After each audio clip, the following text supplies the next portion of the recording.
সে বহু দূর ছিল, আমাদের অনেক ছোটবেলায় দেখছি অনেক দূর বেরি ছিল, কিন্তু সেটা ভাঙতে ভাঙতে আমাদের জমিতে চলে আসছে।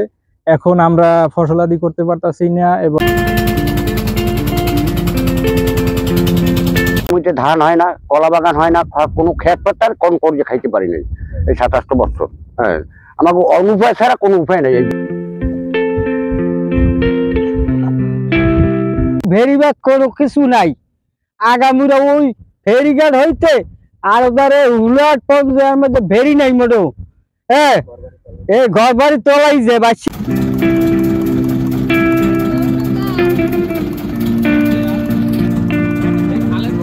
পর থেকে বেরিটা নাই। তারপরে কোন রকম জোয়ার বাটা হওয়ার আগেই আমাকে বাড়িঘর তলাই যায়, তলাই গেলে পরে আমরা আশ্রয় কেন্দ্রে যাই, আশ্রয় কেন্দ্রে যাই তলাইয়ে যায়, আমাকে থাকার মনে কোনো স্থানই নাই।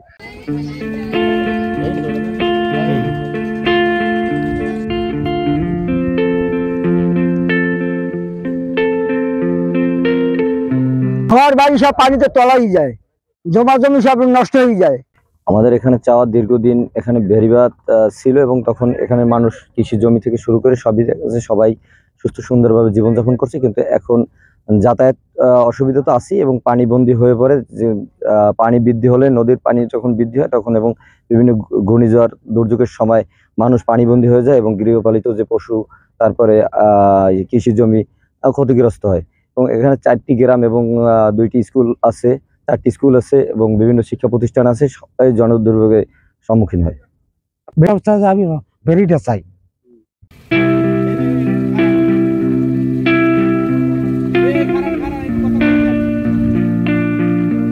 দেখা যায় যে ফসল দিতে পারতেছে না, পানিতে